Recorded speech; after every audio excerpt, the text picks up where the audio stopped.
Viewer, सबसे पहले हमने कंट्रोल किट को डिस्कस किया।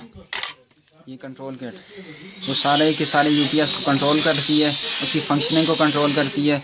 यूपीएस कैसे काम कर रहा है, कैसे नहीं काम कर रहा, किस वक्त ऑन होना है, किस वक्त ऑफ होना है, यूपीएस को ट्रिप करना है, कैसे करना है, वो सारा ये काम हमारा कंट्रोल किट करती है। इसके अलावा उसके बाद हमने मॉड्यूल को डिस्कस किया। ये मॉड्यूल हमारा पड़ा हुआ है, ये हमारा मॉड्यूल पड़े हुए हैं। ये डीसी को एसी में कन्वर्ट करते हैं। कन्वर्जन के बाद ये डीसी को एसी में तो बैटरी से लेकर कन्वर्ट कर देते हैं। उसके बाद फिर क्या होता है, उसके बाद सबसे मेन कंपोनेंट जो है, सबसे इम्पोर्टेंट कंपोनेंट यूपीएस का, वो हमारे पास ट्रांसफार्मर होता है। ये हमारे पास एक ट्रांसफार्मर पड़ा हुआ है। यूपीएस में याद रहे कि ट्रांसफार्मर जो भी यूज़ होता है वो स्टेप अप स्टेप डाउन दोनों काम करता है।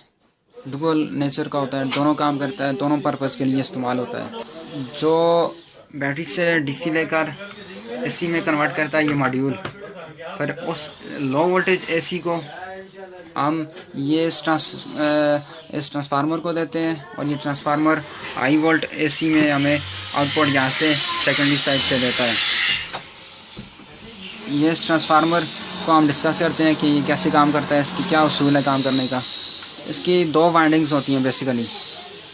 एक होती है प्राइमरी वाइंडिंग जो इस तरफ ये हुई है, और दूसरी होती है सेकेंडरी वाइंडिंग।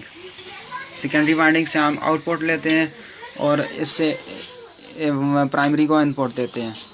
इन दोनों तारों को हम जाकर मॉड्यूल पर लगा देते हैं।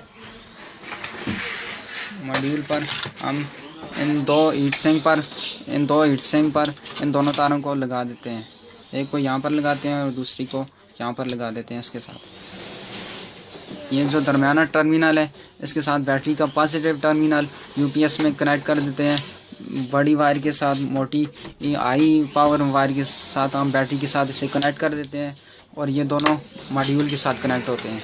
फिर हम यहाँ पर 12 वोल्ट एसी देते हैं, और ये स्टेप अप ट्रांसफार्मर है, स्टेप अप करता है। और यहाँ पर हमें हाई वोल्ट एसी मिलती है जो कि 220 वोल्ट, 230 वोल्ट और 300 वोल्ट तक भी हम यहाँ से ले सकते हैं। मुख्तलिफ लूप हमने ये निकाले हुए हैं, यहाँ से मुख्तलिफ लूप निकलते हैं। यहाँ पर हम मुख्तलिफ लूप निकाल सकते हैं। जैसे आप देख रहे हैं ये लूप है, ये है और ये भी है। लेकिन हमारे पास यहाँ पर काम के लिए जो काम करते हैं हमारे पास, वो ये 3 मेन लूप होते हैं। एक इनमें होता है कॉमन या न्यूट्रल, ये जो ये और ट्रांसफार्मर की सबसे जहाँ से वायरिंग शुरू होती है, सबसे नीचे से हम देख रहे हैं ये सबसे नीचे से निकलता है, और ये हमारा कॉमन है यानी न्यूट्रल लूप होता है। इसके अलावा इसके बाद हमारा ये सबसे बड़ा ये लूप जो होता है इन्वर्टर का आउटपुट होता है यूपीएस का। ये जो इस ट्रांसफार्मर से फेज निकलता है, यानी यूपीएस में जाकर इन्वर्टर की कंट्रोल किट में इन्वर्टर की जगह लगता है ये तार, ये इन्वर्टर का होता है। यहाँ से हमें 220 वोल्ट, 230 वोल्ट जितने भी हमें चाहिए होते हैं वो लगा देते हैं। और याद रहे कि ट्रांसफार्मर की सेकेंडरी वाइंडिंग में सबसे ऊपर से जो तार निकलती है, ये सबसे ऊपर से आमतौर पर ये इन्वर्टर की तार होती है, ये वाला ये लूप होता है। इसके अलावा ये तीसरी जो दरमियान से तार निकालते हैं हम, ये आउटपुट पर हम चार्जिंग के लिए लगाते हैं।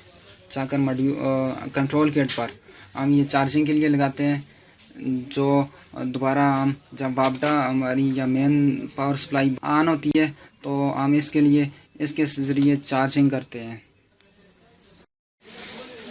इसके अलावा ये आप देख रहे हैं कि ये जो प्राइमरी साइड पे ये जो वाइंडिंग है, इसका गेज बहुत मोटा है, बहुत हाई गेज की वायर है, और ये बहुत थिक वायर है। इसका डायामीटर बहुत ही मोटा है, क्योंकि यहाँ पर हम ज़्यादा पावर देते हैं, ज़्यादा करंट इसमें से गुजर नहीं होती है, इसमें से ज़्यादा करंट फ्लो करती है।